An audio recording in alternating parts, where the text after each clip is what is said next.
Top diplomats from the G7 countries have met in Liverpool to discuss the build-up of Russian troops on Ukraine's border. The Bosnian Serb parliament voted Friday to launch a series of steps that could weaken war-ravaged Bosnia's central authority. Dozens across the USA's Midwest and South have been killed and numerous buildings have been damaged by tornadoes and severe weather conditions. Any invasion by Russia would be a strategic mistake for which there would be serious consequences. That's according to the British Foreign Secretary, Liz Truss, and her UK counterpart, Anthony Blinken. The UK has welcomed top diplomats from the world's wealthiest nations to Liverpool to discuss the build-up of Russian troops and weapons on Ukraine's border. And of course, the G7 countries, as the world's leading democracies and economies, need to come together to advance the frontiers of freedom. We need to show a positive, proactive approach in making ourselves safer, more competitive, and better able to stand up for the values we believe in. We need to defend ourselves against the growing threats from hostile actors. Truss also urged free democratic nations not to rely on Russian gas supplies, such as the Nord Stream 2 pipeline. Foreign ministers will also discuss the coronavirus vaccination campaign during the two-day meeting. The Bosnian Serb parliament adopted a declaration on Friday that will weaken the war-ravaged Balkan country's central authority.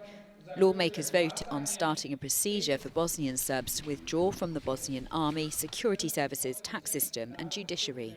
The Bosnian Serb member of the tripartite Bosnian presidency, Milorad Dodik, said it was a historic parliament session that would strengthen the Bosnian Serb mini-state formed as part of a US-sponsored peace agreement that ended the Bosnian War in 1995.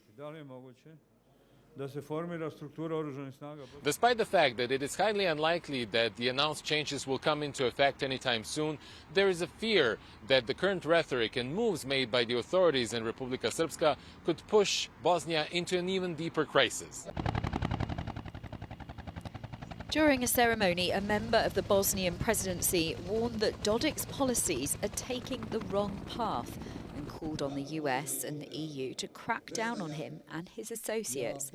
The United States has already imposed a travel ban and other sanctions on Dodik, and both American and German officials have recently threatened more in case Bosnian Serbs further weaken Bosnia's central institutions.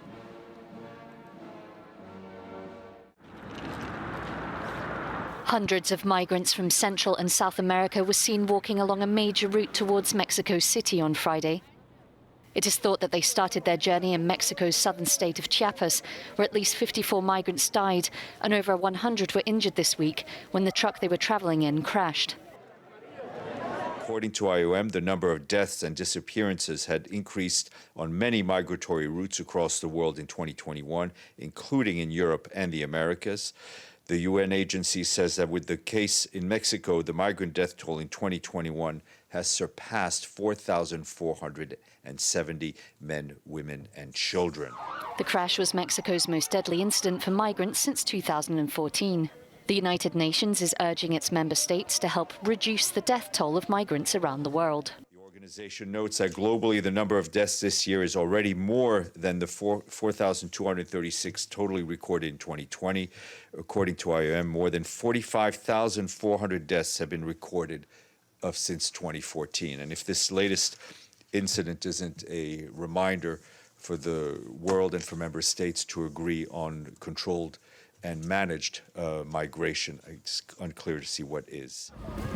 In Europe, the International Organization for Migration, the IOM, and partners are increasing aid along the border between the EU and Belarus as winter weather conditions threaten the lives of asylum seekers stranded there. More than 58,000 new COVID-19 infections were recorded in the UK on Friday, with Omicron test results showing that third vaccine doses are key. 2 doses of coronavirus jabs offer less protection against the new variant than Delta. That's according to the UK Health Security Agency. Omicron is projected to become the most dominant variant in the UK by mid-December. Meanwhile, Portugal's health authority gave the green light on Tuesday for the use of the Pfizer-BioNTech vaccine for children aged between 5 and 11. I am in favour of vaccinations and I will vaccinate my child. If everything went well with the adults, everything will be okay with the children.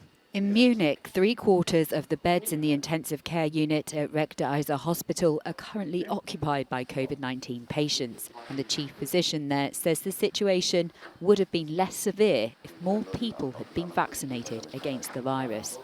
German parliamentarians have passed a law obliging medical staff to receive the vaccine, the first step towards a wider requirement to get it. Tornadoes and severe weather conditions have caused the death of scores of people in the USA's Midwest and South and destroyed numerous buildings and homes. That ultimately have had. The exact number of those hurt is still unknown, but in Kentucky alone, the figure is expected to reach 3 figures. What we believe will be we believe our death toll from this event will exceed 50 Kentuckians, probably end up closer to 70 to 100 lost lives. Some of the buildings hit by the storm system include a candle factory in Kentucky, an Amazon facility in Illinois, and a nursing home in Arkansas. France's southwest region has been hit by severe flooding. Several rivers have burst their banks and more are at risk of doing so. In the administrative district of Landes, water has reached up to 5.5 meters in one village. In this area, the floods have been attributed to heavy rainfall and the melting of snow at high altitude. Thousands of people in the region are unable to move around freely, and so far around 400 people have been evacuated. Fans of the late Lina Wertmüller have gathered in Piazza del Popolo in Rome to bid the film director a final farewell. A central figure in Italian cinema, Wertmüller died earlier this week. As the first woman to be nominated for an Academy Award in the Best Director category, she established a unique reputation for blending tragedy, farce, politics and sex in her iconic pictures. Composed of iconic photographs and new unpublished works, McCurry's images are known for their humanity, dignity, compassion, elegance and proportion.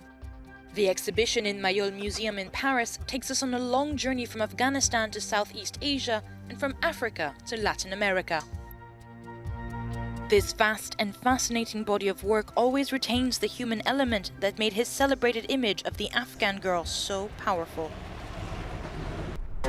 Across from the Kremlin on the banks of the Moskva River, a century-old power plant is transformed by a billionaire gas tycoon into a temple of contemporary art in Moscow and Russia. The vast interior, more than 35,000 square meters, has both enormous and intimate spaces for exhibitions and events. The GES2 Art Center was designed by star Italian architect Renzo Piano and promises to house the biggest international names as well as Russian rising stars.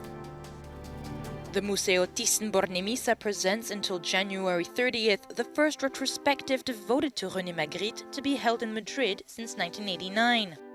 With more than 70 works, including paintings and works on paper, along with a selection of photographs and films, the exhibition emphasizes the repetitive element present in the work of the great surrealist painter, whose obsessive themes constantly reappear with innumerable variations. Giant wave surfer Andrew Cotton has been saved from drowning by a fellow surfer.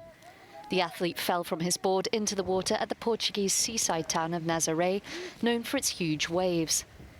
The Brit was trapped in the rocks at the foot of the town's iconic lighthouse when Brazilian surfer Marcelo Luna jet skied out to release him.